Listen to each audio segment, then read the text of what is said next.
E aí, pessoal, bem-vindos a mais uma aula nossa no estudo de aplicações de integrais, ainda sobre comprimento de arcos para equações paramétricas. Essa é a nossa última aula desse tópico. Próxima aula já estaremos abordando arcos ainda, porém com funções reais, funções explícitas, coordenadas cartesianas, beleza? Se liga. Então, um terceiro exemplo, para poder a gente associar aquele tipo de arco ou aquele tipo de curva paramétrica que faz um laço, isso mesmo, como vimos lá em área com curvas paramétricas, podemos também ter essa abordagem para comprimento, afinal de contas o laço tem um certo comprimento, beleza? E não só limitam a área. Terceiro exemplo, esboce a curva e calcule o comprimento de arco do laço da curva de equações paramétricas. Aí dá as equações paramétricas da curva, indicadas por essas expressões, para um T real. Beleza? Enfim, como fizemos lá em áreas, o laço, eu não preciso ter o gráfico perfeito para saber que se a curva forma um laço, isso significa que ela tem uma autointerseção. Beleza? E que nesse momento da autointerseção, eu tenho um ponto de coordenadas x e y para dois valores de t distintos. Tá? Eu passei por aqui um tempo, voltei outro tempo e passei pelo mesmo ponto. Tudo bem? É um ponto de autointerseção. Nessa situação, com valores distintos, eu vou ter um x de t1 igual a um x de t2. Quando eu jogar esses t's aqui no lugar do x, vão dar o mesmo x, né? E o y de t1 será igual a um y jogando o t2 na expressão de y, tá? Bom, pegando a primeira expressão, como já fizemos com a área, o mesmo processo, e x de t1 será t1 ao quadrado mais 1, x de t2 será t2 ao quadrado mais 1.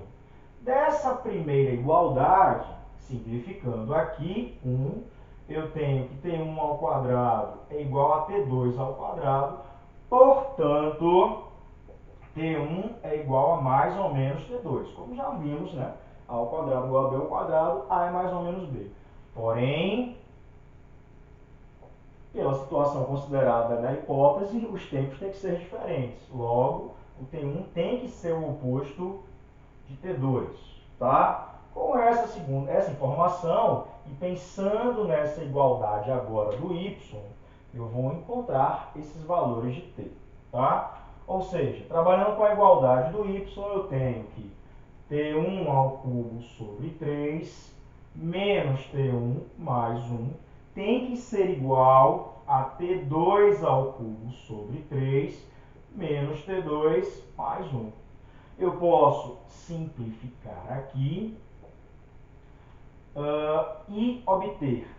Trocando t1 por menos t2 nessa expressão, eu vou ter menos t2 ao cubo sobre 3 mais t2, né, fazendo o jogo de sinal, igual a t2 ao cubo sobre 3 menos t2. Isso implica, passando tudo para o primeiro membro, menos 2 terços de t2 ao cubo mais 2t2 igual a 0. Portanto, continuando aqui, eu vou ter que, botando t2 em evidência, menos 2 terços de t2 ao quadrado mais 2, eu pus t2 em evidência, igual a 0. O que implica o seguinte, ou t2 vale 0, e isso não serve para a gente. Por que não serve? Porque os t's têm que ser diferentes. Se for 0, eles vão ser iguais, tá? Ou o menos 2 terços de t2 ao quadrado mais 2 vale 0. O que implica que menos 2 terços de t2 ao quadrado é menos 2. Fazendo a simplificação mais rápida, t2 ao quadrado é igual a 3. E, portanto, implica que t2 é mais ou menos a raiz de 3. coincidiu com valores que a gente encontrou naquela questão de área. Então sempre vai estar dando isso, menos raiz de 3 mais raiz de 3? Não necessariamente. Depende das equações que eu estou trabalhando. Tá?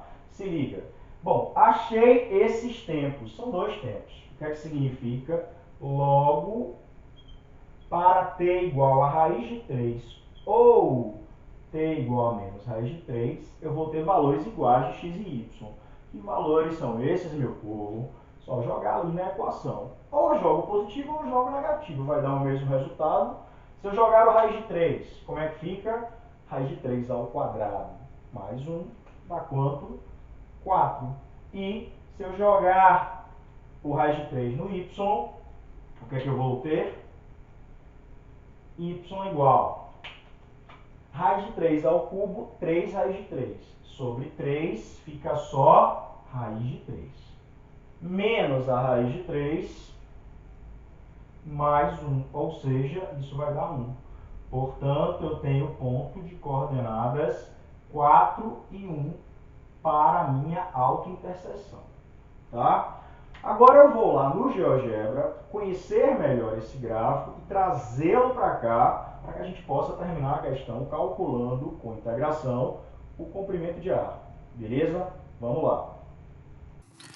Então, pessoal, vamos agora traçar a curva, fazer o esboço gráfico da curva, da questão que a gente estava trabalhando lá no quadro, usando o comando de coordenadas paramétricas, curva, a primeira expressão, t ao quadrado menos 1, a segunda expressão, t ao cubo sobre 3, menos t mais 1, a variável em questão é a variável t, e os limitantes, o valor inicial e final de t. Bom, como vimos, a interseção do laço, né, o momento dos tempos diferentes, ocorre exatamente em menos raiz de 3 e raiz de 3, que geram o mesmo ponto. É o momento que ocorre o laço, tudo bem? Então, vamos considerar um valor um pouco menor do que menos raiz de 3 e um pouco maior do que raiz de 3. Por exemplo, menos 3 e 3. Tá? E aí obtemos o laço. Tudo bem? Na verdade é t ao quadrado mais 1, desculpem. Pronto, a curva é essa. Então, aqui está a curva da questão, aqui está o laço. Vamos ampliar para ver melhor. Como vimos lá no quadro, essa autointerseção ocorre no ponto de coordenadas x4 e y1. Além disso, podemos observar um ponto aqui de coordenadas 1 e 1. Tudo bem? Então, de posse desse comportamento, vamos voltar ao quadro para terminar a análise do gráfico e determinar o comprimento desse arco, o valor do comprimento desse arco. Beleza? Vamos lá. Então, pessoal, vindo lá do nosso GeoGebra, usando nossa tecnologia, obtivemos o gráfico, o esboço gráfico para essa curva. Usando o comando de curvas paramétricas no GeoGebra, a partir do menos raiz de 3 e mais raiz de 3, eu não considerei o t real, né, para poder utilizar o comando bem. Eu considerei um valor um pouco menor do que raiz de 3 e um pouco maior para poder verificar o traçado. E obtivemos esse comportamento. Beleza? Bom, a gente sabe que esse ponto de coordenadas 4 e 1, que já encontramos de forma algébrica, equivale aos tempos raiz de 3 ou t igual a menos raiz de 3. Tá? A gente sabe, né? Esse t pertence a R significa que essa curva continua para cá e para cá, é infinita. Só um comentário. Bom, e nesse ponto aqui que é dado lá no GeoGebra, quem é o t? O que é que a gente faz para obter? É só atribuir, ó. Se x é 1, por exemplo, usa x ou y. Eu vou usar x, que é mais fácil a expressão. Se x for 1, t ao quadrado mais 1 é igual a 1, o que implica que t é 0. Então, nesse momento, o t vale 0, tá? E eu posso também saber o caminhar da curva, que nem eu verifiquei lá na área, no cálculo da área, limitada pelo laço, pensando o seguinte: eu tenho menos raiz de 3 e raiz de 3, ocorrendo aqui.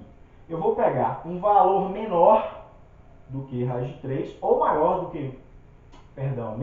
que menos raiz de 3, ou maior do que raiz de 3. São valores que ocorrem aqui. Se eu pegar um tempo, por exemplo, negativo menos 2, que é menor do que menos raiz de 3, e esse tempo acontecer aqui, significa que o meu deslocamento de menos 2 até aqui será de menos 2 até menos raiz de 3.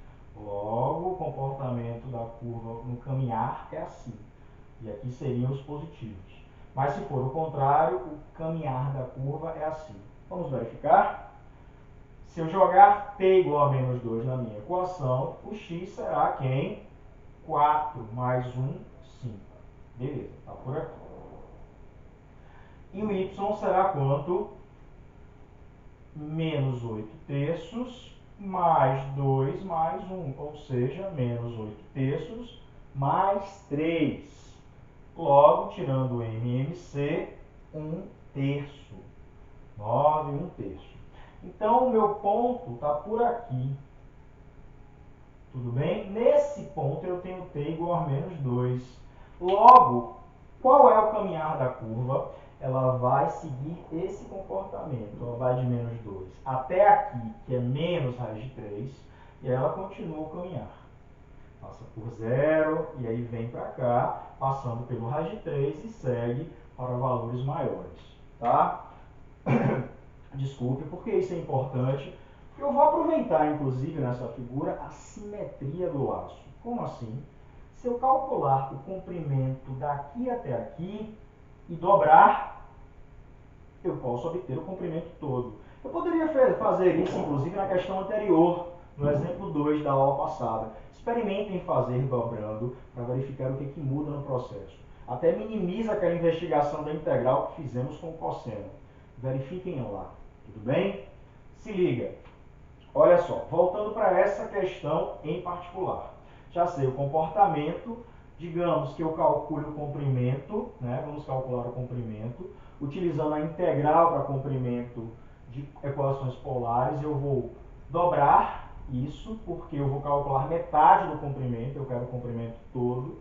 Basta calcular esse pedaço e dobrar, que eu vou ter o comprimento todo. Por isso que eu estou multiplicando por 2. No intervalo de quanto a quanto? Desse ponto até esse ponto, ou seja, de menos raiz de 3 até 0. Ok?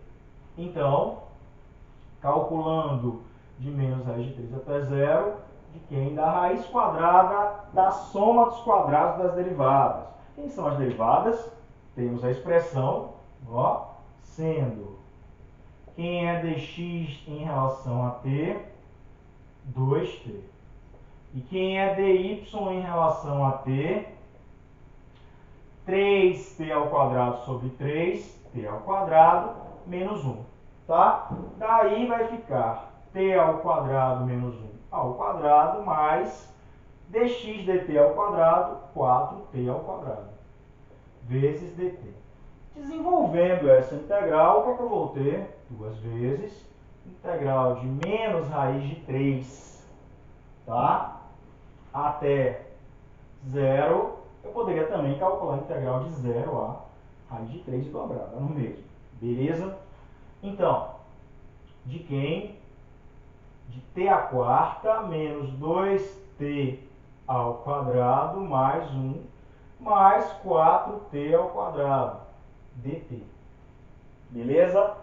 Isso será igual, deixa eu separar aqui para não bagunçar, porque isso é algo à parte, para não confundir com o cálculo da nossa integral. Eu espero que caiba aqui. Se não couber, a gente apaga e refaz no próximo quadro. Se liga. Então, isso é 2 vezes integral de menos raiz de 3 a 0. Simplificando essa expressão, eu vou ter raiz quadrada de t à quarta mais 2t ao quadrado mais 1 dt. Nossa, como é que eu vou tirar isso da raiz? Simples. Eu sei fatorar polinômios. Isso pode ser escrito como t ao quadrado mais 1 ao quadrado. Tá? Logo, isso é 2 vezes integral de menos raiz de 3 a 0 da raiz quadrada de t ao quadrado mais 1 ao quadrado dt, que é igual a raiz quadrada de t ao quadrado mais 1 ao quadrado. Quanto é? Nesse caso, eu não vou precisar me preocupar com o módulo ao retirar, porque nesse intervalo, para qualquer valor que eu jogue em t, o resultado sempre dará o quê? Positivo. É observável isso. Aqui é uma expressão totalmente positiva. T ao quadrado mais 1, independente de o t ser positivo ou negativo. Beleza? Então, a raiz quadrada disso é simplesmente t ao quadrado mais 1 dt. Que é simples, isso será 2 vezes integral de t ao quadrado, t ao cubo sobre 3, mais t de menos raiz de 3 a 0. Que vai dar o que, meu povo? Jogando 0 dá 0 e 0, jogando raiz de 3, só que é menos, né? Menos 3 raiz de 3 sobre 3 dá mais raiz de 3. Menos raiz de 3, mais raiz de 3. Ou seja, isso será 2 vezes isso, 4 raiz de 3 unidades de comprimento. Esse é o valor, tá, do resultado para o comprimento de todo esse arco, tá, que forma o laço da minha curva. Beleza? Bem simples. Eu poderia também calcular a área limitada por esse arco. Com esse mesmo desenho, eu poderia fazer 2 tópicos de questão. Calcule a área limitada pelo laço e determine o comprimento desse laço. Beleza? Então, finalizamos aqui o comprimento de arco com equações paramétricas. Próxima aula já abordamos coordenadas cartesianas para comprimentos de arcos de curvas explícitas, de funções explícitas, y igual a f de x ou x igual a g de y. Beleza? Curte, compartilha, se inscreve se não inscreveu e até!